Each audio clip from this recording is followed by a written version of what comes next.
Boom. Okay, hello everybody. It's Andy here on holiday, coming to you with I can't remember what it's called. It's a Stormvault Skirmish Case, I think, which obviously Games Workshop sent to me. So I wanted to very quickly show you the case and then compare it to their previous skirmish cases that they did like 3 years ago now, right? And then also compare it to a really useful box, and also compare it to perhaps the concept of magnetizing your bases and then just buying, a cookie tin, right? So let's start with this first. So you have two sides, which are shocking, right? Interestingly, so I've thrown away the packaging because obviously I've actually gone on holiday, taking this, putting a bunch of models in and seeing how they survived an airplane, right? I thought I can add that value to you. But it came with packaging, which I've now thrown away, and it was worded odd. So it kind of implied on the front of the box that you could only possibly fit in a 40mm base. But that's not true, and I'm not quite sure what it was trying to get at. I thought that perhaps it meant that one side you could put a 40mm base in, and the other side you could put a 40mm base in. But actually, this isn't 40mm either, so it doesn't quite mean that either. You can't get, it's not 80mm deep. So it's just, I don't know, but that was what it said. Because you could fit 50mm in here, very easily in fact. Anyway, so I took this with me. How did it perform? Fine. There you go. What do you expect? I mean, how far wrong can it really go, right? Like if you look at these, some people weren't vibing this weird design. I think it's great. So this is like just a nice grippy rubber. These are not hollow, they are filled out completely. So when you push a model against it, it's not going to like completely collapse. It will act as a rigid thing for you to keep your model in place. But it could have been hollow, because it doesn't actually matter that much when you're talking about the kind of weights that a miniature will weigh. Apart from that, I don't have any issues against it. I brought with me some War Machine models because War Machine models are 3D printed resin and they are a little bit more fragile. So allow me to show you me putting them in. I picked that one because it has a long, fragile, potentially spear sort of thing. You might find that in Lumineth Realm Lords or some such. This has some cloth flying off of it, so maybe that's dodgy and going to go everywhere, right? This is just a cool model, so I took that. And just kind of put them in and wiggle them a bit, and they kind of sit. And then this one has some magnetic arms that you can put on, take off. Oh, God. So I thought that it would be interesting to see how that survives. So there you go. We've got our... Oh, and that's it. Oh, well, I've already pushed that off, my bad. So when it comes to base sizes here, we've got a 30, a 40, and two 50s. And hopefully that will show you how things fit. Now, if we look at this bad boy, he's already sitting really proud. So maybe I need to turn him. Yeah, maybe. Cool. But anyway, yeah, it's only a 50mm base. Now, I'm going to put this on top, and as you can tell here, I did what you would expect to do. I kind of slotted it into place, in between the spokes, if we want to call them spokes. And this one, I can't do that. So I just... There you go, that worked. Nice. Now obviously, I've already flown with this. Right, there you go. Whoops. It did fine. None of the models I brought broke. So cool. It obviously serves its purpose. It's not super rigid. Like there's obviously a lot of flex in here. And so if you did have, let's say, a model standing straight up and it was right there in the center and you crunched it, it would crush the model, but you wouldn't do that. You just lay the model down flat, right? Fine, easy. So there's not a huge amount to say about the models. There you go. Oh, hello, friend. There you go. They've all survived, even the magnetic. Cool. What more can I say? However, I took half of my models with me in this, and I took the other half in a really useful box. Now the really useful box, I'm sure you don't have to use a specific really useful box. You could use anything, right? As you can tell, I've had mine lying around for ages because I've got, This was originally dedicated to my Legionary and Phobos from Nakmund. And then I just have a bunch of random packaging materials. And the thing is, this really useful box cost me, what, £8? And then, I mean, I don't know, how much does a bit of kitchen roll cost? And it performed the same from a keeping my miniatures safe perspective as this box, the Skirmish Case. So, yeah. Obviously, this is not custom designed for miniatures, and it doesn't have the Warhammer branding, but this worked just as well and was a third of the price of the Skirmish Case. Cool. However, Skirmish Case. I do like it. I like the concept. I like the product as it is delivered. It has done its job.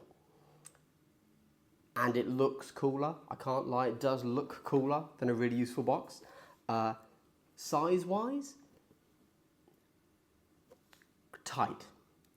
Let me tell you that. So I put in 2 War Machine armies, one of which did not fit in here. So I got 1 War Machine army and the rest went in here. Otherwise I would have put them all in here, but that was too many models. But that would have been about like 15 models tops. So if you want to put a full 32 mod based kill team roster of 20 models in here, you're going to be quite pushed for space, but it will work, so it's fine. But you can't fit anything else in here. Sorry, you could fit, you know, a Necromunda gang, a kill team roster, a Underworlds gang, and 2, maybe 3 of them, because there's so few models. And you could fit a Warcry warband in here. That's all good, that's all fine. So I think that if you, and to be fair, it is a Skirmish Case, right? That's all they expect you to be putting in here. So for what it is, I think this is a really good product.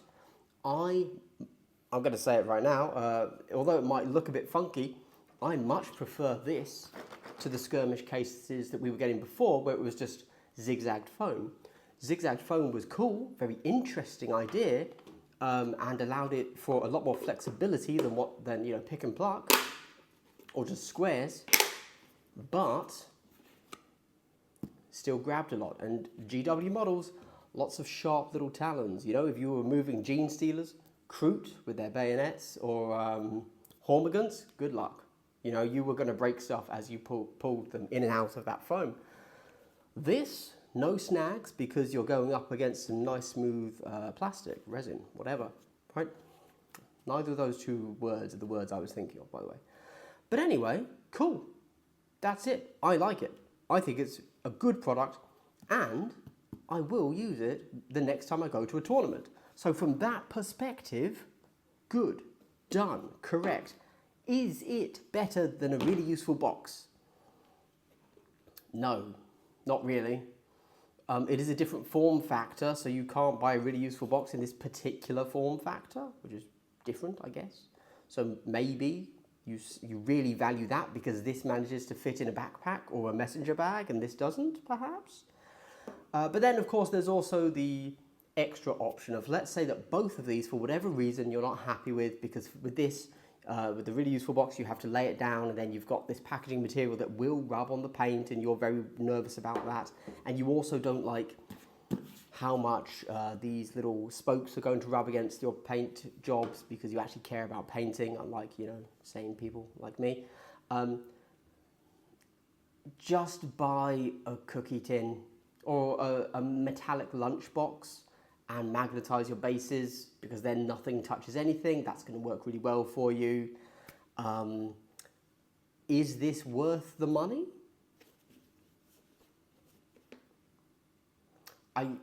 Look, everybody's different. Personally, yes, I would go and buy this myself, because I think it's £30. It's either 25, 30 or 35. I can't quite remember. Retail in the UK. I'd buy that. I'd buy that. That would be fine. I'd pick this up, and I would probably make it my go-to tournament skirmish case. But I would have to figure out, where am I putting my rulers, where am I putting my dice, my tokens. Yeah, they could just all sit in a bag that sits in the bottom here, but yeah, I'd be fine with that. However, I have about 20 of these already just lying around, and these work great. So do I need to buy this? No. If it comes out and there's lots of stock, yeah, I'll probably pick it up. In fact, I might even buy myself a second one because I think it's cool, and maybe I want to have, one that's my tournament kit that is always fully complete, and then one that's my casual kit that I take to my local game night. But really, I know I should be just going out and investing in magnets on my bases and a cool looking metallic lunchbox. That is what I should do. But yeah, there you go. Cool.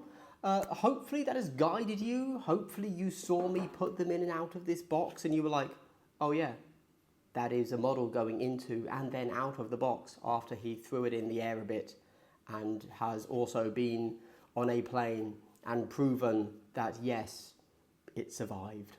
And it did, but not necessarily any better than this. In fact, sorry, one final pièce de résistance to put here for you.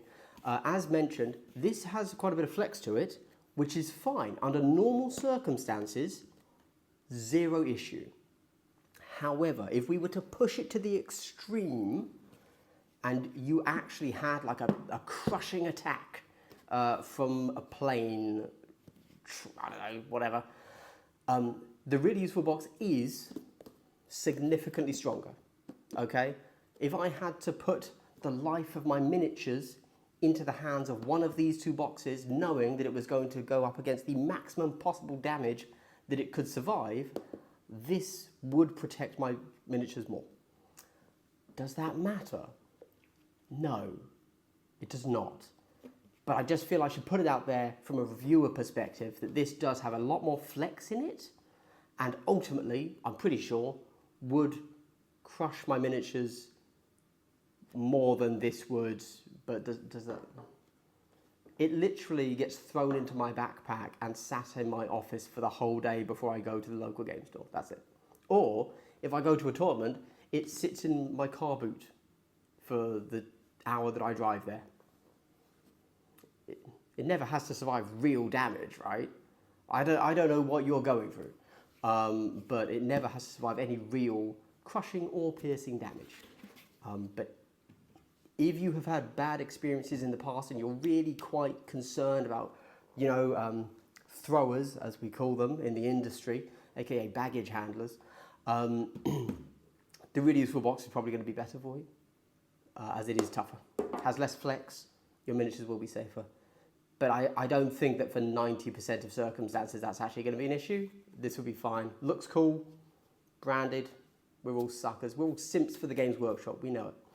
All right. Well, thanks for watching, everybody. Hope you've had fun. Hope you managed to get one if you want to get one. Otherwise, I will see you after my holiday next week. See ya. Can you tell this is a very high quality production today?